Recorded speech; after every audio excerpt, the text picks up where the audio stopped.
What's up, YouTube? Welcome to my channel. My name is Guillory. If you've never been here before, the purpose of this channel is to encourage, inspire, and give insight into what can be a fairly crazy-making industry. Of course, I am talking about the comic book industry. So this week we're going to dig into some straight-up meat and potatoes process stuff. The last few videos have been very mindset-focused, which I think is pretty major, especially when you're dealing with creatives who tend to be very much in our heads. But this week we're going to dig right into process stuff, looking at how you take a small idea, a seed of an idea, and grow that thing up into something more fully formed for a story. So let's dig right into that. It's one of my favorite topics. Let's dig into that. As always, I got some stuff to work on, so you can watch me work on that as well, and I will catch you on the other side. All right, so the last few weeks, I have focused on things like conquering artist block and channeling criticism into opportunity and being clear on your motivation behind your work. And all those things are pretty important tools that I think every artist needs in your toolbox to have a lasting career in comics.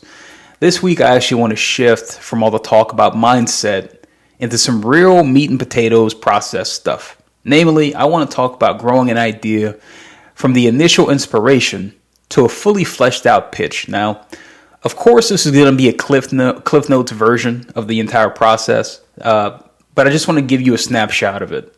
And I'll probably elaborate on it if you guys want in future videos, so let me know in the comments section. Now, as always, I'm going to attach a big, huge disclaimer to this. This video is not about the quote-unquote right way to flesh out an idea. This is about my way. This is a way that's worked for me for years. So your speed may vary. Every artist is different. Either way, I hope you'll be able to take some helpful tidbits from my process. So let's open with a question I get more than any other question in my entire career. Where do you get your ideas from? And it feels like just about every interview I've ever done has opened with that question. And to be completely honest, I totally hate that question. Not because it's a dumb question, but because there really isn't a quick answer to it. And that's kind of what people want. And whenever I start to answer the question, I always watch as the eyes of the person who asked the question start to glaze over in complete disinterest every time I start talking. So I'll do my best to try to keep this short. The shortest, most honest answer I have to that question, where do you get your ideas from, is this. My brain is like a big blender. And stuff gets thrown into that blender all the time. There's movies I've watched and music I've listened to and books I've read, experiences I've had, and generally totally random stuff that just pops up in my head all the time. And all that stuff gets thrown in my head and blended together. And then years later, randomly, usually when I'm doing something completely normal, like folding laundry, washing the dishes, or sitting on the toilet, this idea pops up. It's kind of like one of those whack-a-moles you used to bop on the head with a mallet as a kid. It just comes out of nowhere. And sometimes the idea has potential. It has legs to it. And let's look at something like my book Farmhand, which I published through Image Comics. For anyone that doesn't know, Farmhand is a story of a South Louisiana farmer named Jedediah Jenkins. He's a peculiar guy because he doesn't grow corn or soy. He grows human organs. He grows plant-human hybrid body parts, plug-and-play organs that he uses to heal the world and get rich. Then, of course, because this is a story, it all goes to hell as the people who received his transplants begin to mutate into monsters. So that's an odd pitch. That's pretty out there. And the idea emerged pretty fully formed one day as I was getting ready for church one normal Sunday. I was looking out my bedroom window at a nearby tree when I had this sort of vision pop into my head. I saw the limbs of the tree, but I thought, what if they were human limbs, like creepy hands growing from the tree itself? And immediately, I had it. I had the core premise. An organic farmer who grows human organs. It's kind of punny, but I liked it. And immediately I saw all the angles of it. I saw that it could be a scary horror story. Or it could also have a gross out comedy angle to it as well. It just had all these different facets to it that I really liked. So that was the first seed of the idea. And that's step one. Step one is the idea seed. This is a step that most people have when they say they have an idea. And here's a fun fact. Everyone has ideas. Everyone, no matter how talented or untalented they are, has ideas.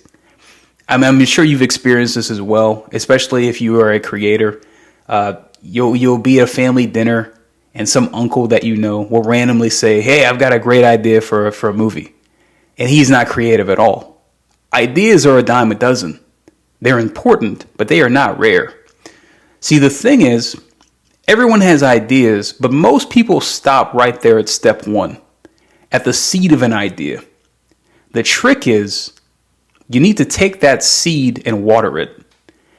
That's the only way it grows into something larger and richer than the initial seed. Which brings me to step two. You have to tell yourself the story. Now, full disclosure, this is a pretty weird step. So you have the seed of the idea, right? The first thing I start to do with that seed is I start to ask myself questions about it. I start to question myself about the story, which means I start talking to myself. And if I'm honest, I start answering myself out loud as I'm probably walking around my driveway looking insane. So here's an example of what I'm talking about. So I immediately started asking myself, so if this story is about a farmer, who is this guy? I mean, what kind of guy grows human organs? And I immediately would answer myself, I'm not sure. He's probably a guy with a real God complex. I mean, with that kind of power, it would probably go to his head pretty good. I bet his family life is a complete mess. And then I would say, that's interesting. Maybe the reason he grows these things is to compensate for the fact that his family is in complete shambles. That's not bad. That's a good little plot point right there. And just like that, one question at a time, the idea seed starts to expand. And if I'm going to keep the metaphor of the plant, it puts off shoots. The idea is growing into something else. So one question at a time, the story grows. And new characters come into focus, and the shape of a plot starts to emerge. Now, take a note, I'm not forcing an agenda on these characters. I'm letting them grow out of the core premise by way of these questions. These completely benign, logical questions that I'm asking. See, at the end of the day, and this is just my take on it, my characters are not an empty vessel for the plot. They're actually a living and breathing manifestation of the plot. So if the plot is like the trunk of a tree, my characters are branches off of the tree. Now again, there are different ways to build a story, and sometimes a different story requires a different method. So for example, let's look at one of my other books, a book called Mosley. The idea of the character actually emerged first on that story. And the story was built around the personality of the character because the character was just so intriguing and so much fun that he was the center of it. But that's a completely different method from the farmhand method that I'm talking about now. So I'll probably tackle that in a separate episode if you guys want. But the point is, on farmhand, once I had the rough premise, I was able to expand the story by asking basic logical questions about my premise. In Hollywood, they would call this stress testing. You're testing the story to see what holds and what makes sense and what doesn't feel right and true. And as you ask these questions and answer the questions, each answer reveals another aspect of the story. So that brings us to step 3. Pick the best answers. So go through all of the questions you've asked yourself and pick the ones that sound the most interesting. Now, you're going to have a lot left over. There's going to be stuff you don't use yet, but don't throw it away. Because from my experience, I've had tons of ideas over the years that I don't use now, but I may use later, whether it's a month from now or 10 years from now, who knows? But for now, you don't need them. Anyway, now after you've sifted through the best ideas from your interview with yourself, you start to notice that you have a shape of a cast of characters. So with Farmhand, from the character of the farmer with the God complex, I was able to craft his firstborn son, Ezekiel, who happened to have a ton of daddy issues. And I was able from that to craft the farmer's daughter, Andrea, who's sort of like this peacemaker in the family, while she has her own secrets, and so on and so on. One at a time, these characters started emerging. And a funny thing happened as I started telling myself the story and these characters emerged. Once I knew the characters and knew their flaws and struggles, it actually became really clear what the plot was, what the story was actually about. If the entire cast is composed of characters with broken relationships and past trauma, the plot had to be about those characters dealing with their past, literally battling their demons in an effort to mend their broken family. So the plot emerged organically as I started to recognize who these characters were. Even the villain of the book was formed based on what the protagonists needed. They needed a character that embodied all their past trauma and all their worst fears. So the character of Monica Thorne was created from that. She's a character literally possessed by the demons of the past. And she's totally bent on destroying not just the heroes, but everything else. And the last step is step 4. Organize the ideas in a way that makes sense. By now, you've sifted out the ideas that don't fit. And what you have left is the cream of the crop. You've got a good sense of who each character is, their place in the story, as well as the core struggle that binds everything together. You've got a story, or at least the beginnings of a story. So the last step is possibly my favorite part of the process. It's organizing the pieces of the story, your basic premise, your characters, your conflict, into a document that other people, namely publishers, will use to fall in love with the story. This is called the pitch document. It's my favorite document of the entire process. And there are some logical things as well that you need to consider. You need to think about how the story is best told. Should it be a monthly comic or a single volume hardcover? Is there a potential for sequels? This is all for the purpose of the person you're going to be showing the book to, showing the pitch to.